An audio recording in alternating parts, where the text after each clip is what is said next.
Thank you, Rick. Next up is our Player of the Year, and we take this award very highly. We've got, like Rick mentioned, we have a lot of great players come through our state, and we've been fortunate enough to watch a lot of them and see all the great things they've done. This gentleman has come up through our junior ranks. We can truly say that. We went and did a little digging, a little history, and we found out that the first event we had him listed in was in 2002, at the age of 8 years old, at our Pee Wee Championship, Greenwood Country Club. They played 9 holes one day, 9 holes the next day. He put together 2 rounds and shot him a total of 94. Boy, it's come a long way since then, hasn't he?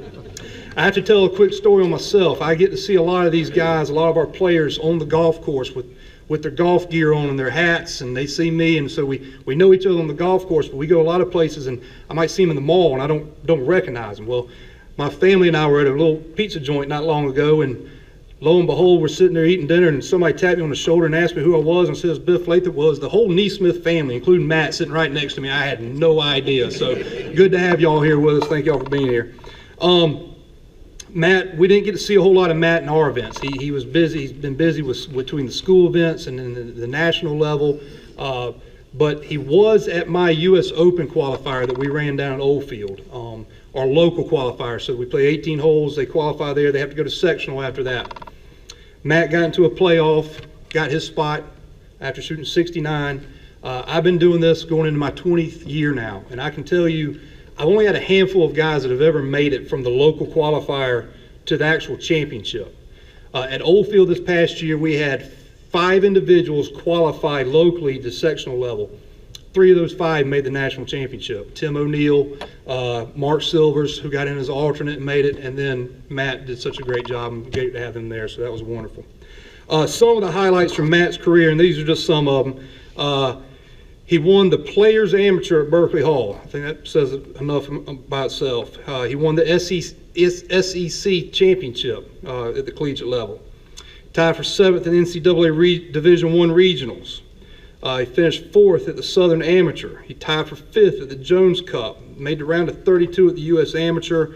And once again, like I mentioned, actually played in the U.S. Open Championship, not just qualified.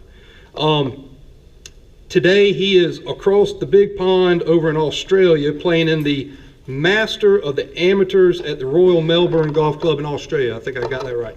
A very elite 78-person field individual, and then he's teamed with another individual to represent our country also. So we're excited about Matt. Been fun to watch him. Looking forward to watching more of it, and to accept his award today, the University of South Carolina men's golf coach, Mr. Bill McDonald.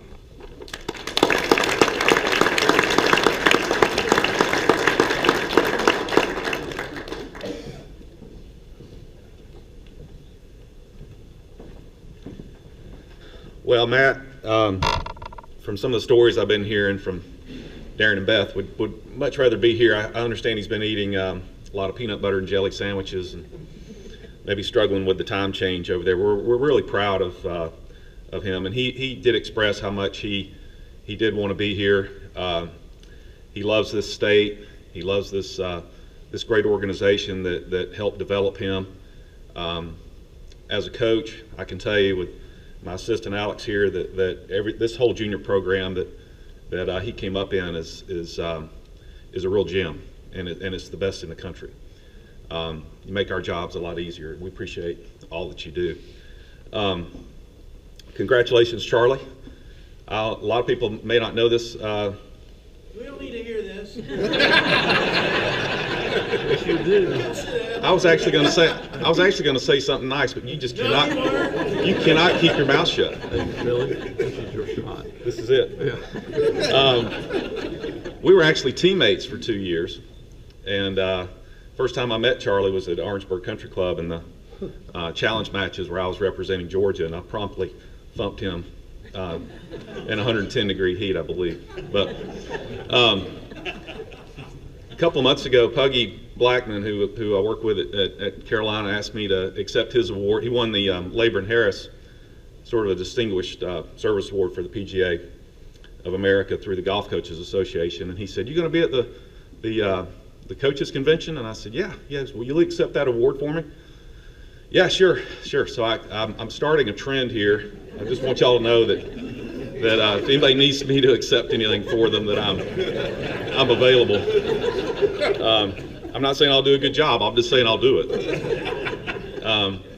I do want to say just briefly that while I have had some problems with Darren, Beth has been an incredible mom and supportive parent.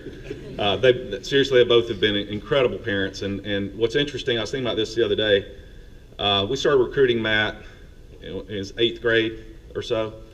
And by the time he graduates this spring, I will have spent the entire decade of my 40s with this kid. And so it's been quite a ride. He's just a wonderful kid. You know, he makes All-American last year, and he was academic All-American. A lot of people don't realize how seriously these guys take their academics. Wonderful teammate.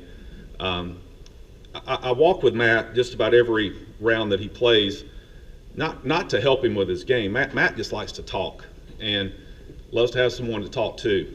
And some of the conversations we have are extremely high level. Like he asked me this past year, he said, Coach, how far does a gun go? And I said, well, what kind of gun? What are you talking about? And so he didn't know, just wanted to know how far a gun went. So it's high level stuff like that that we discuss. But he to give you an idea how competitive he is and just how he thinks a lot of times, he always wants to know how his teammates are doing and how we stand in an event. And I think that's a real mark of a great champion. We were at SECs this year, and he's winning by 6 or 7 shots. He's blowing everybody away, and he wants to win the team event. And he's like, Coach, what do we need to do to win the team to get in the lead? And I said, I think everybody else is choking their butts off. I said, I need you to make some birdies.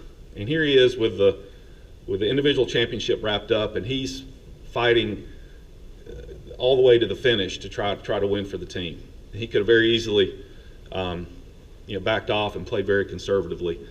He's that kind of kid. He's been a joy to coach, and we're all looking forward to great things this spring with him. But this is a wonderful honor. I know he wishes he could be here, but it's an honor for me to accept it for him.